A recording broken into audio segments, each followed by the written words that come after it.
Baik, bismillahirrahmanirrahim. Jadi teman-teman semua, penyakit fisik yang diakibatkan oleh penyakit non fisik ya. Jadi memang dalam tib nabawi dalam pengobatan Islam, penyakit fisik itu atau penyakit itu dibagi dua, penyakit fisik dan non fisik. Nah, non fisik itu biasanya berasal dari hati yang bermasalah atau jiwa yang bermasalah. Ya. Maka kalau jiwa dan hati yang bermasalah, maka obatnya adalah Al-Qur'an. Baik itu dengan membacanya, mentadaburinya, menghayatinya, atau mungkin meruqyah ya diri sendiri atau mungkin dengan ruqyah-ruqyah syariah lainnya, itu bisa dilakukan untuk memperbaiki penyakit fisik atau penyakit hati tadi ya. Atau mungkin juga dengan melakukan kebaikan-kebaikan ya, memperbanyak sedekah, memperbanyak sholat malam, itu juga salah satu sarana. Dan bertawakal kepada Allah, menyerahkan, bergantung diri kepada Allah Subhanahu wa taala, itu salah satu cara kita untuk menyehatkan hati kita. Jadi kalau mungkin bahasa modern itu psikosomatis ya. Jadi penyakit fisik yang diakibatkan oleh penyakit kejiwaan. Ya, maka jawabannya kembali pada Allah, kembali pada Al-Qur'an. Jadi kan Al-Qur'an sebagai obat, dan kita meminta pada Allah dengan doa-doa dan zikir kita agar Allah perbaiki hati kita. Nah, itu kurang lebih. Nah, kalau sudah sampai menyebabkan penyakit fisik, ya penyakit fisiknya juga diobati juga. Ya, tapi yang lebih utama adalah memperbaiki kolbu tadi ya. Membaca Qur'annya diperbanyak, lihat kajian atau dengar kajian diperbanyak, kemudian membatasi bergaul dengan orang-orang yang tidak memberikan manfaat ke diri Anda, ke iman Anda ya. Pilih-pilih teman. Jadi kalau saya menyarankan ya teman-teman semua untuk pilih-pilih teman. Jadi kalau Anda berteman, pilihlah teman yang membuat Anda lebih baik. Terutama kebaikan atau mungkin lebih baik dari sisi keimanan. Ya, pilih teman kayak begitu. Ya, jadi kalau Anda berteman dengan orang yang membuat Anda menjadi lemah iman, yang nggak usah berteman sama mereka. Ya, sekedar dekat biasa aja lah gitu, tapi jangan jadi teman dekat. Ya, maka bergeng-geng itu bagus sebenarnya, tapi tanda kutip ya, bergeng-geng untuk kita berkumpul bersama orang-orang yang bisa membuat Anda lebih baik dari sisi keimanan, dari sisi keilmuan juga boleh ya, atau mungkin dari sisi yang lain ya, sehingga kita juga menjadi orang yang secara sosio-kultural juga sehat. Karena penyakit itu ada ketiga ya, kalau dalam Islam itu dibagi menjadi penyakit jiwa ya, penyakit kejiwaan, penyakit badan ya, dan penyakit hati ya. Jadi kalau itu katakanlah kita mau perbaiki, ya perbaiki awalnya dari mendekatkan diri pada Allah dengan mempelajari agama ini. Jadi mengikuti kajian. Jadi mungkin banyak orang tidak tahu ya bahwa mengikuti kajian itu secara langsung tidak langsung akan membuat seseorang itu akan lebih baik hatinya dan jiwanya ya.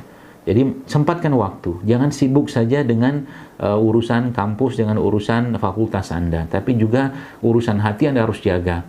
Ya. Dan pesan saya terakhir kepada teman-teman sekalian, karena sudah selesai waktunya, niatkan belajar Anda ini karena Allah, ya bukan karena belajar di kampus ini, kampus itu, bukan karena belajar nanti atau mungkin kuliah itu karena ingin nanti kerja di sini dapat gaji sekian, jangan. Nabi sudah memberikan peringatan, barang siapa yang menuntut ilmu karena dunia ya, bukan karena Allah, maka bau surga pun dia tidak akan cium ya. Anda yang disekolahkan orang tua Anda ke kampus ini ya, mungkin orang tua pikir kampus ini atau sudah dapat informasi kampus ini bagus ya, UI ini bagus, insya Allah bagus, mudah-mudahan ya. Tapi jangan lupa ya, jangan cuma sekedar belajar atau kuliah di sana untuk mendapatkan gelar dan sekedar ilmu untuk bisa kerja di sini, bisa dapat gaji sekian, bisa dapat ini segala macam. Jangan. Niatkan karena Allah, ya Allah jadikan apa yang kupelajari di sini menjadi kebaikan, apa yang kupelajari di sini menjadi manfaat, apa yang kupelajari di sini bisa menjadi amal jariahku. Ya, jadi niatnya kayak begitu, sehingga nanti Anda betul-betul mendapatkan pahala orang yang berjihad di jalan Allah. Karena barang siapa yang keluar dari rumahnya untuk menuntut ilmu karena Allah, maka dia dicatat sebagai seorang yang berjihad di jalan Allah, dan kalau dia mati di situ dia dicatat sebagai orang yang syahid. Mudah-mudahan ini nasihat bisa teman-teman terapkan ya, dan manfaatkan waktu dengan mempelajari generasi-generasi emas yang ada pada era-era kemasan Islam.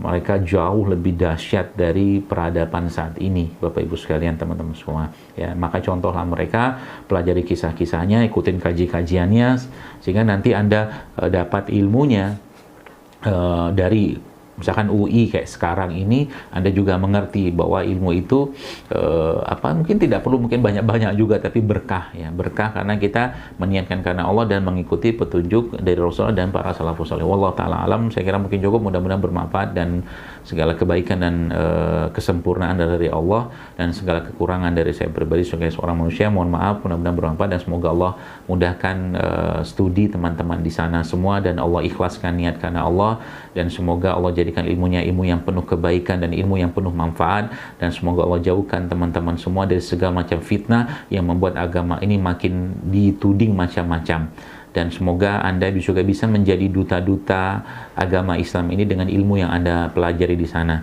Dan ingatlah bahwa pekerjaan yang paling baik itu bukanlah menjadi profesi ini, profesi itu, tapi pekerjaan yang Allah jelaskan dalam Al-Quran, yaitu waman ahsanu qawlan mimman da'a ila Allah, dan siapakah orang lebih baik daripada orang-orang yang menyeru kepada jalan Allah. Maka jadikan ilmu yang Anda miliki menjadi wasilah Anda untuk mengajak orang lain kepada jalan Allah dan yang sudah dijelaskan atau dicontohkan oleh Rasulullah SAW. Assalamualaikum warahmatullahi wabarakatuh.